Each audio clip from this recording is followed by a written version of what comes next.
അസ്സലാമു അലൈക്കും വറഹ്മത്തുള്ളാഹി. പരിശുദ്ധ ഖുർആനിലെ ഏറ്റവും വലിയ സൂറത്ത് ഏതാണെന്ന് ചോദിച്ചാൽ നമുക്ക് കിട്ടും. സൂറത്തുൽ ബഖറയാണ്, എല്ലാവർക്കും അറിയാം. പക്ഷേ ആ ഖുർആനിലുള്ള ഏറ്റവും വലിയ ആയത്ത് ഏതാണെന്ന് ചോദിച്ചാൽ ഒരു പക്ഷേ സംശയിച്ചിരിക്കും. എങ്കിൽ ബഖറ സൂറത്തിലുള്ള 282 ആയത്ത്.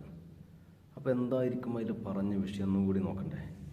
ഈ ആയത്ത് ഏകദേശം ഖുർആനിൻ്റെ ഒരു പേജോളം വരുന്നുണ്ട്. ആ ആയത്തിൻ്റെ മറ്റൊരു പേര് തന്നെ ആയത്തുദ്ദൈന, കടത്തിൻ്റെ ആയത്ത് നമ്മൾ ഒന്നുകൂടി ഗൗരവപരമായിട്ട് എടുത്തോളണം. ആ ആയത്തിൽ പറയുന്ന വിവക്ഷകൾ നമ്മൾ കടം വാങ്ങിക്കഴിഞ്ഞാൽ എഴുതി വെക്കണം, സാക്ഷികളെ നിർത്തണം. ഇങ്ങനെ കടവുമായി ബന്ധപ്പെട്ട കാര്യങ്ങളാണ് വളരെ വിശാലമായിട്ട് ചർച്ച ചെയ്യുന്ന ഒരു ആയത്താണത്. ഏതായാലും എന്തിനാണ് പടച്ച റബ്ബ് ഇത്ര ഗൗരവത്തോടെ ഈ കടത്തിനെ ഉണർത്തുന്നതെന്ന് ചോദിച്ചാൽ അതിൻ്റെ ഉത്തരം നമ്മളെ പോലത്തെ ആളുകൾ പണം കൊണ്ട് കളിക്കുമ്പോൾ നമ്മുടെ സ്വഭാവം ശരിക്കറിയാൻ കഴിയും. ഏത് മനുഷ്യൻ്റെയും അടിസ്ഥാന സ്വഭാവം തിരിച്ചറിയണമെങ്കിൽ അവൻ്റെ മുഖത്ത് വരുന്ന പുഞ്ചിരിയോ അവൻ്റെ തമാശകളോ തോളിൽ കൈയിട്ട് നടക്കുന്നതോ ഇതൊന്നുമല്ല. ക്യാഷ് കൊണ്ടൊന്ന് കളിച്ച് നോക്കിയാൽ അറിയാം അല്ലേ. അതിൽ തൊപ്പിയിട്ടവനും ഇടാത്തവനും തലയിൽ കെട്ടിയവനും കെട്ടാത്തവനും എല്ലാവരും കണക്കാം. താടിയുള്ളവനും ഇല്ലാത്തവനും എല്ലാവരും കണക്കാം. ക്യാഷ് കൊണ്ടൊന്ന് കളിച്ച് നോക്കണം, അപ്പോൾ നമുക്കറിയാം തഖ്വ എവിടെയുള്ളതെന്ന്.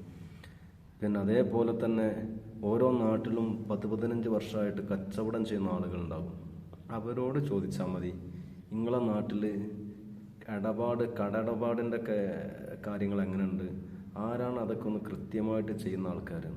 അപ്പോൾ ഏതായാലും ശ്രദ്ധിക്കുക പ്രിയപ്പെട്ടവരെ, എത്ര ചെറിയ കാശാണെങ്കിലും ഹെക്കടപാട് ഒരു കാരണവശാലും നമ്മൾ വെക്കാൻ പാടില്ല. ചില ആളുകളൊക്കെ കച്ചവടത്തിൻ്റെ സമയത്ത് 103 റുപ്യ അല്ലെങ്കിൽ 102 റുപ്യ ഇതായിരിക്കും സാധനത്തിൻ്റെ വില. അപ്പം നമ്മൾ 100 കൊടുക്കും, അല്ലെങ്കിൽ 200 കൊടുത്താൽ കച്ചവടക്കാരൻ പറയും ഇതാ 100, ബാക്കി 2 പിന്നെ തന്നാൽ മതി. ഒരു കാരണവശാലും പിന്നേക്ക് നമ്മൾ വെക്കരുത്. പിന്നേന്നല്ല, ഒന്നിരിക്കുക ആ 3 കൊടുത്ത് ഒഴിവാക്കുക, അല്ലെങ്കിൽ കച്ചവടക്കാരനോട് പറയാം പൊരുത്തപ്പെടണം. അല്ലാതെ ഇടപാടാക്കിയിട്ട് നമ്മൾ 1 രൂപ പോലും ഇടപാടാക്കിയിട്ട് നമ്മൾ വെക്കാൻ പാടില്ല അല്ലേ. മരിച്ച മയ്യത്ത് നിസ്കരിക്കുന്നതിൻ്റെ മുമ്പ് കടം ഒഴിവാക്കണം എന്നാണ് നമ്മളെല്ലാവരും പഠിച്ചു വെച്ചത്. ഏതായാലും ഖുർആനിൻ്റെ കർശന താക്കീത് ഏറ്റവും വലിയ ആയത്ത് തന്നെ ചിലവഴിച്ചത് കടവുമായി ബന്ധപ്പെട്ട് നമ്മളെ പഠിപ്പിക്കാൻ വേണ്ടിയിട്ടാണ്. ഏതായാലും സൂക്ഷിക്കുക, നമ്മളൊരു കാരണവശാലും കടക്കാരനാകാൻ പാടില്ല. ഈ പറഞ്ഞ കാര്യങ്ങൾ നിങ്ങൾക്ക് ഉപകാരപ്പെട്ടു എന്ന് തോന്നുന്നു. ഉപകാരപ്പെട്ടാൽ ബാക്കിയുള്ളവർക്കും ഉപകാരപ്പെടട്ടെ. നിങ്ങളെ കൊണ്ട് കഴിയുന്ന പരമാവധി നിങ്ങൾ ഷെയർ ചെയ്യുക. അസ്സലാമു അലൈക്കും.